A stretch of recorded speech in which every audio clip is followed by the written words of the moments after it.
Hi everyone, I've just come today to share a little junk journal with you.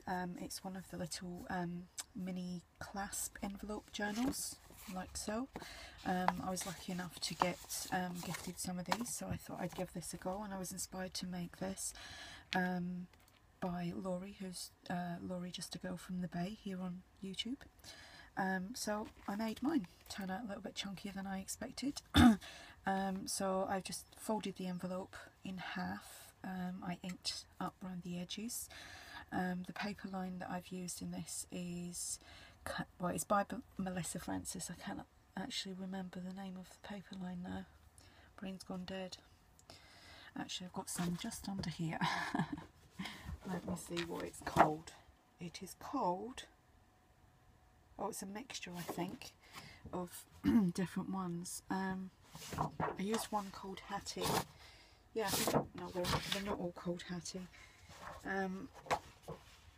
Oh, they're a mixture. And I bought them all singular. So, and I bought a ton of them because they were selling them for like 10p a sheet, and I bought them ages and ages ago, and I've still got like loads left. Excuse me. So I've used that paper line. It's very kind of shabby chicy. So I cut the paper and put it on the front, and I inked that up too. And again on the back, I used some wax linen, and I just left these little bits here, and I added some beads. Got some lace trim here, paper doily, made some flowers using the tattered florals die and a little a little flower punch that I had, and I did a little bit of flat back pearl there, and I wrote, I didn't write, I stamped the story of my life. I was trying to read that upside down. I'm rubbish at reading upside down. So I'll just do a quick flip through. So in the inside cover, I've made a little pocket, some flowers, done some stamping, made some banners, and then just these are some coffee dyed tags that I've done. I just stamped on them, and that's just plain. Done some stamping, created some pockets. This is a postcard stamp that I have. Another little pocket and the flower and the banner, and some more tags. Just put a paper bag in there and popped in an ephemera piece. Just done some stamping there. I was going to cover that over, but I was too many pockets going on, so I've just left it so there's somewhere to stick something. Another pocket, flower, banner, a tag, and for the first time ever, actually, I've just tried this I can't speak, archival ink. I'm really struggling to talk today. By Ranger, and I normally use Memento or Stays On, and oh my goodness, this ink is lovely. It is actually much better than the other two, so I think I'll be gathering a collection of colours of them, so I was really pleased with that. Done some stamping here. Another pocket.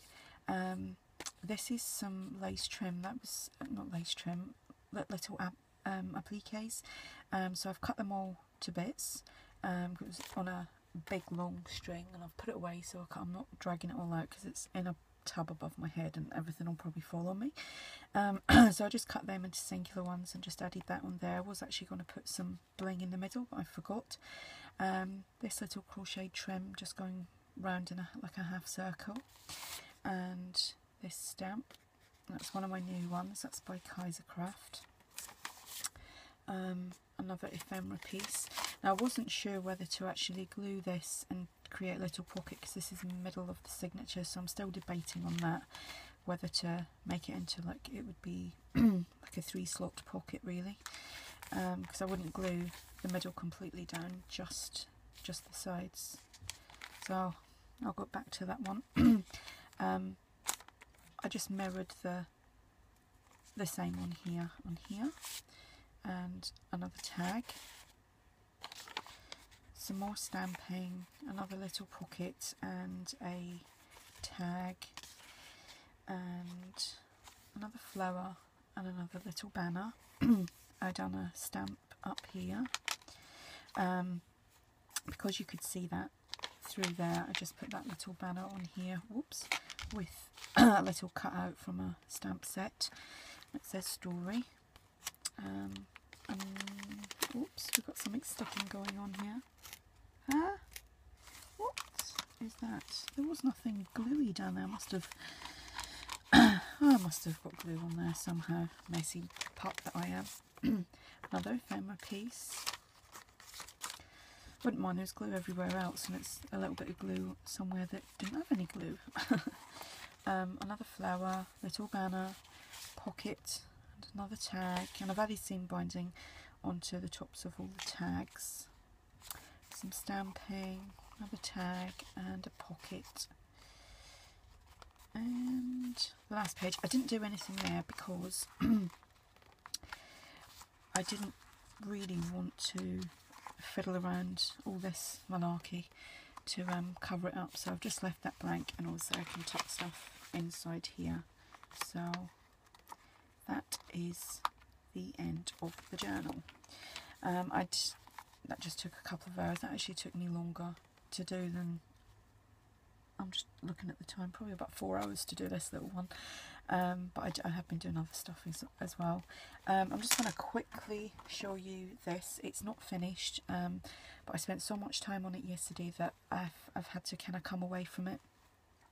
It's my fabric and lace covered journal. I don't know what got into me, but I thought, right, well, actually, I'd seen a journal by, I really can't remember who it was now. I've watched that many junk journal videos lately. I'm trying to think. I think it was, is it Chrissy Crosser? Crossy Chrissy? I can't remember. I'll link her video below. And she'd done a prayer journal, and I loved her cover. Mine's nothing like hers. Hers is absolutely beautiful. But I thought, I'm going to do this. I keep saying I'm going to do a fabric and lace covered journal. So I hand stitched all of this. I did start with my sewing machine, but as it was getting a little bit thicker, the cotton was jamming up, and I was getting really stressed out and I was just wasting so much time like with a sewing machine and not actually doing anything like creative. So I went to a needle and cotton, which is probably the best way anyway, not unless you've got a really super duper sewing machine, you know, like industrial. But yeah, I really enjoyed that. It was actually quite therapeutic, just sitting, sewing all this on and deciding where I'm going to put this. That's the back, and I just ran some seam binding, like 2 different colours, through like the base layer, so that I could use that as my closure. And I've just added my signatures in with some seam binding. I've just got that dangling down there, and then up here I've got some little doilies that I've got from many different resources. Some have been gifted, some have been bought, so there's a whole mixture in there. And the papers that I'm using inside here, I'll show you quickly. I will do a proper video of this when it's completely done, but I am, like I said, I'm stepping back from it for a while. Is Marion Smith, one of her journals, says some of the bits that I was going to put in there. So it's just plain at the moment, just the papers and the coffee dyed papers. So I'm just going to, I've got an envelope in the middle, so I'm just going to embellish it with pockets and tags. But like I said, wasn't in the mood for it today. Don't know why. I think maybe yesterday stressed me out with it. So that's that. So there will be a video on this all by itself. It will get its own time on YouTube. So that's today's creation. If you have any questions, just ask, and thanks for watching. Bye.